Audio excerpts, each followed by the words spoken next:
Hi, this is Scott Garibay, and today we're going to talk about Dungeons & Dragons 5th Edition, and we're going to talk about using Strixhaven non-player characters throughout your D&D 5e campaign.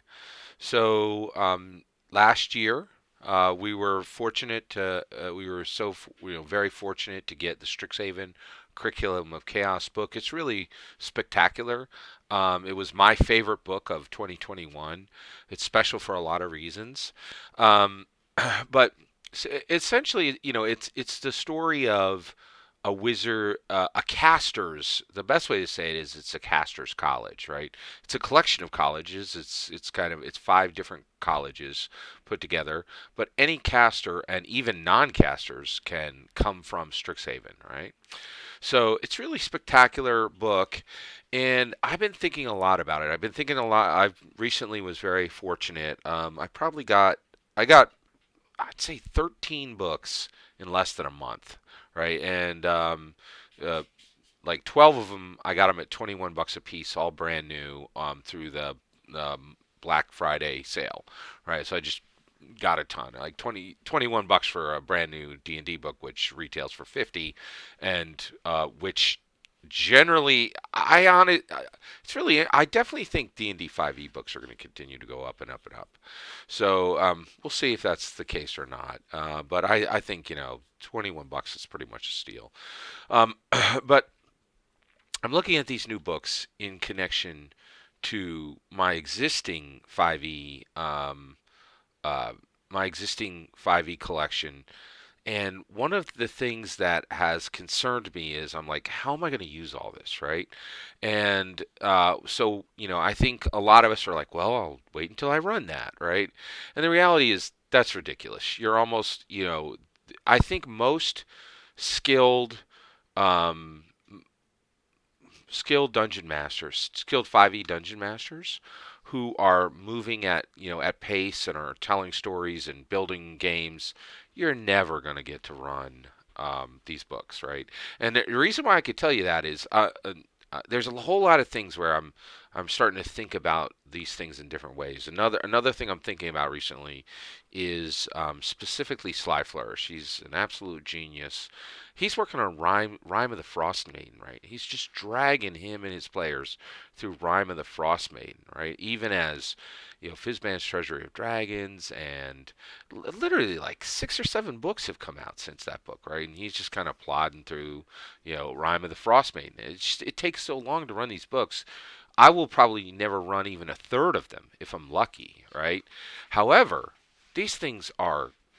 I continue to think the more and more I learn about Dungeons and Dragons 5th Edition, the echo that this game has of just shining a ray of glory back onto Gary Gygax and saying what you created in 1974 is as vibrant and beautiful and powerful today as it was in 1974. And the reality is, you know, in many ways, I'll say this. I think Gary Gygax is more alive today than he was even 20 years ago, right? Because 20 years ago, right, he was disconnected from the game that he had created, right?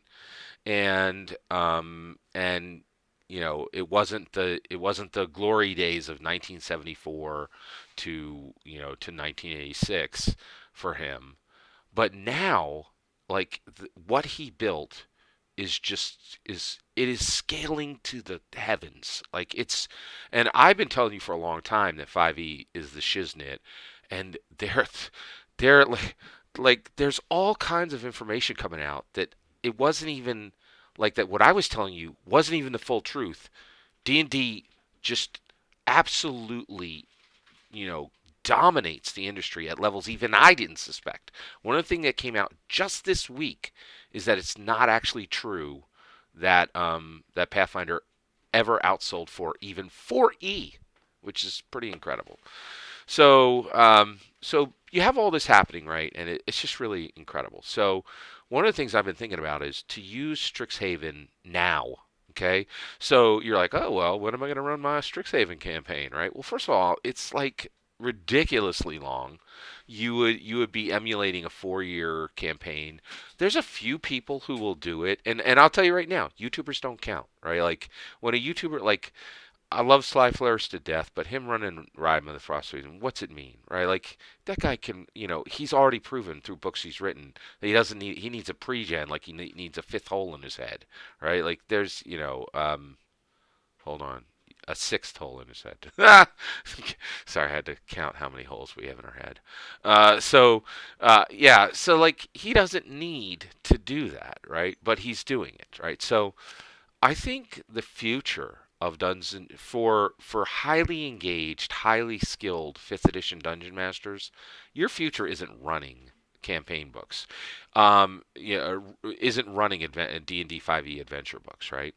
It's reading them and taking the best and most useful things out of them and dumping them right into your Dungeons and Dragons 5th edition Faerun world, right? That's another thing that I'm thinking about a lot too is I think, again, the more engaged, more powerful, high tier 5th edition dungeon masters, what they're going to start to do is basically everything you run with the red ampersand on the side from a 5e book, if you're starting with the 5e PHB, DMG, and MM, it's all canon, right? So what's really important is resonant. Does it resonate with the published content, right? And so you could tell all the stories you want, but but your best shot to do it is tell it in these incredibly beautiful tell it through through the non-player characters, the locations, the maps, all the stuff that's coming from Wizards of the Coast right now, which is, this is no exaggeration, quite literally unbeatable, right? Every game in the industry has tried to beat it, and the entire industry itself can't beat it, right? So use this stuff that is, right now D&D is firing on all cylinders, right? And we are at, I think, Dungeons and Dragons Wizards of the Coast has taken D&D to peak D&D, right? As far as what you have available to you to use as resources, right? So what I want to do today is I'm just going to give you one idea I have for dropping Strixhaven into your campaigns now. And actually, it's a whole flowering uh, corsage of ideas. And so, but it all centers around the Strixhaven non-player characters. So let's get into this now. All right. On page one, I'm sorry, on page 51 of Strixhaven starts what I think is truly unique in all of Dungeons and Dragons. It's never been done before. It's 9 pages of non-player characters, all given exactly the same amount of space in the book. They're all given a half a page, right? And they're all incredibly well crafted non-player characters with details about themselves that has nothing to do with that truly has nothing to do with mechanics. It's almost all lore and and not lore. It's meaty details about the social aspects of these characters, right? So what I want to do is I'm going to dig in. I'm just going to read these non-player characters to you, kind of introduce them to you specifically in ways you can drop them into your Faerun game right now, right? Your resonant Faerun game. All right, so let's dig right in. Okay, so basically every single one of these students is a Strixhaven student at Strixhaven. However, you can bring them into your Dungeons and Dragons 5th edition game immediately, right? And how do you do that? Well, once we actually once we start out, so essentially they can show up at any time anywhere on Faerun. And the reason why is Arcavios, where Strixhaven is set, we're never really given the time of its setting, right? And it's set apart from Faerun. And it's a school filled with wizards and magical dragons, right? So you have the magic and the resources necessary to put any of these non-player characters into your game in unique and special ways. And every single one of these is presented, they're all the same, okay? They're all presented as Strixhaven students at an age between 18 and 22 years old, okay? Well, or the equivalent of what their race would be, okay? So, but when you bring them into Faerun, they can be clones of the students, excuse me. They can be clones of the students. They can be the student at different ages, right? Like a student, 30 years after they've graduated from Strixhaven. Excuse me. Uh, and they can be you can bring them in lots of different ways. Okay, so with that, let's go ahead and start. So let me introduce you to Aurora Luna Winterstar. She is a neutral, her alignment. And by the way, all of these characters have alignment. Okay. She is a neutral Dampier first year of the college Witherbloom. Okay. And her extracurriculars are the Strixhaven Show Band Association, and her job is as a Strixhaven Stadium Guards groundskeeper. Now she's a Dampier, so how I would bring her into a Faerun game is I would have so basically anytime you have a mystery and there's a vampire on the loose in a city or in a village, and the village isn't sure what's happening, you can have your non-player characters, tasked with a mystery of finding that vampire, right? Well, if they fail, um, Aurora Luna Winterstar can show up, right? And she can essentially tell the non-player characters, hey, you followed you. She's not going to say you failed your insight checks, right? Or you say failed your investigation checks, but she's going to say, hey. I'm here and I want to tell you that there is a vampire in this place. And the reason I know it is I am a Dhampir, right? And so I am specifically, I travel to different worlds and try to assist taking vampires alive, right? And then she can attempt to assist them, but only from the perspective of taking the vampire alive. The player characters can then ignore that and say, "Oh yeah, take us to this vampire. We'll help you," and then totally slay the vampire. It's gonna, they player characters get to do what they want, right? An NPC showing up to help isn't going to determine their path. It may help them to choose a path, but it's not going to determine it. So that's how I would bring in Aurora Luna Winterstar, the neutral Dampier first year Winterbloom. Next, let's talk about Bedham Rampart Sauvage. Right? So he is a lawful neutral Luxodon. So he is essentially like an elephant, a new elephant race, which is super cool. And just to be clear, that race is not introduced in Strixhaven. Wish it was. And he's a first year, and he specifically is in Lorehold. Okay, and he has no job because he comes from a kind of a rich family, but his extracurriculars are Dragon Chess Club. Now, how would I bring him in? Well, he's Lorehold, right? And he actually, and so because of that, he specifically is just like almost any Lorehold is going to be interested in history. So if your player characters come up with a map or a book as treasure, he can show up to buy it. Right, and Lorehold's always going to be, and he could show up anywhere because he's a caster, right? So, and at this point, I think he's essentially like at a pledge mage level, right? Next is Cadorus Damala, excuse me, Cadorus Demalawar. Okay, and he is a chaotic good elf first year from Quandrix. And his extracurricular is Distinguished Society of Fine Arts. So essentially, he's an actor, right? And this is perfect because essentially, anytime they go into a large city, if there's any type of a play, Caterus can show up as a member of the cast, right? Next is Dramazir, one of my favorite characters here, Dramazir Yaranask. He's a neutral good Minotaur second year, also from Quandrix, and a perfect way to bring him in. His extracurricular is he is a dead languages.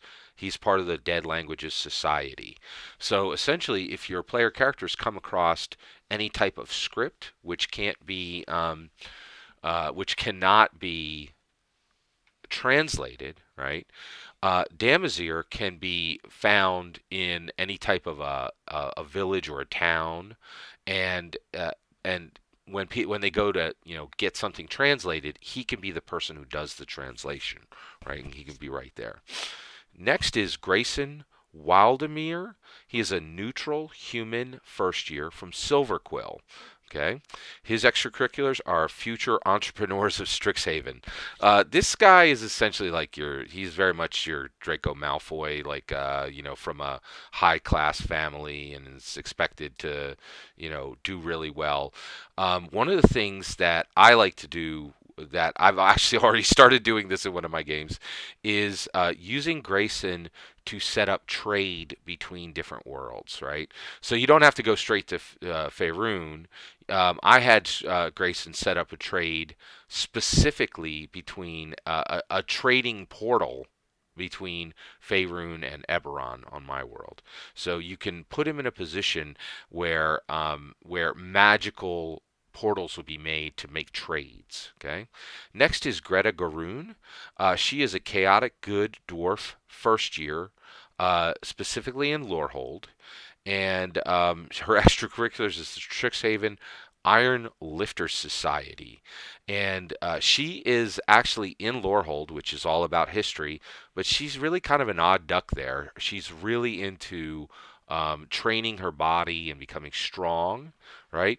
And I would specifically use her to give training to a fighter in your group who essentially, if you get into a place where everybody's got something to do but the fighter, like for instance, if you guys end up in some area where somebody's searching for a new spell, they can come across your fighter can come across get a Garoon and get training specifically from her. And what I would do is, just is use her specifically to, give somebody for your fighter to interact with, and just to do a good job of and then when the week's done, I would actually give them a feat for the time that they spent with her.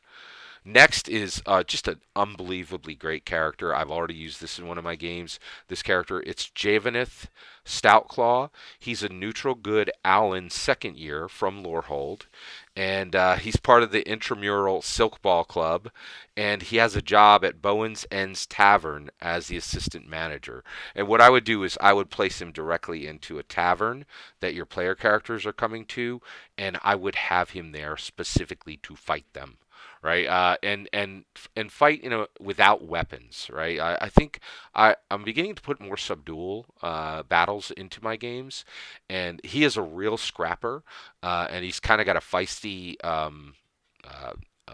demeanor, and so I just think he's perfectly used there.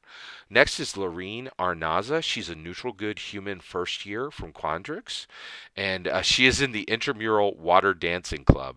One of the things I love about this character is she is also she's in the Strixhaven Performing Arts Society, and she is a caster, right? But she's in Quandrix, but she really loves art, but she's bad at art. Like, which I think is really, really fantastic. So what I would do is I would actually have one of her paintings show up in in the path of the player characters, and they get a hold of a small painting she's done, 1 foot by 1 foot, and essentially I would have another adventuring group, trying to get this bad art, and essentially her then coming to retrieve what has been taken off of her world, and just saying that she needs this piece of art back. And there should be a mystery on why this piece of art is needed, right? But also, I think it's just fun to put bad art into the game at some point, because usually we're like, oh, it's a magical painting, blah blah blah. But this was really unique. Next is, and these characters really just leap off the page, and I think they're really going to come to life for when you bring them into your different campaigns currently. So this next one is Melwithorn, who is a neutral good dryad first year in Winterbloom. And so she's essentially like a walking, living tree, and she is also on the intramural silk ball club, but she's also the student mages of faith. And so what she does specifically is she's almost like a universalist, right? She specifically helps different people of different faith me- um, find peace even when their beliefs are very different, right? And so this could be, so Mel with Thorn can show up when the player characters are running into problems with someone opposing their cleric, or when they come across two groups of deity followers who disagree, and Melmathorn can help build a peace there. Right, very very interesting character. Next is Mina Lee. She is a lawful good human second year in Silver Quill, and she actually writes for the Strixhaven Star. Okay, so essentially, she's almost like a journalist there, right? And she also works at the Fire Jolt cafe server as a Fire Jolt cafe server, and I think specifically the way I would use her here is essentially as an investigator who is investigating something on. It's a way to introduce an investigation to your player characters. So so I would age her up like 10, 20, 30 years past when she was in Strixhaven and have her in the middle of an investigation, and she comes across the characters, and I love to do this, right? The characters come across something, they see something, they encounter a person, and what you don't know is like that's a clue in an investigation. And she comes and says, "Hey, I have this question. Give me do you know the answer?" And the player characters have the answer. They don't have to give it to her. They can hold it from her, right? Or they can say, "Yes, we know exactly where that person is. That person is 15 miles back." And she's like, "Wait, can you take me there?" And then you jump off from there. Right. Next is Nora Ann Wu. She's a neutral good human second year with Prismari, and she's with the Distinguished Society of Fine Artists. Right. Very interesting character, and she is. Uh, Oh, and also she's a dormitory resident assistant, which is kind of interesting. I was a resident assistant. I did it for 3.5 years when I was in college, so it was actually a very good job. So basically, she is with Prismari, and that is the artists' specific school, and she's part of the Distinguished Society of Fine Artists. And what I would use her for in Faerun is I would specifically have her training a bard. Right, so your player characters should be aware of the bards that are in their local area, and a lot of times bards want to get better at what they do, and so she is a great way for them to get a little bit more in depth and more story around the bards that they encounter. So I thought I was going to get through all of them. I didn't get through all of them there. I got through about half of them. So that's half of these incredibly well presented non-player characters from Strixhaven. And I highly encourage you to think about this idea of take a look at your books, of your adventures, and start to pull out items, non-player characters. The maps are really gorgeous. Just getting the maps in the hands of your player characters can be a great idea. All that's my opinion. I'd love to hear your thoughts. Let me know in the comments below. Please consider liking, subscribing, and have a wonderful millennium.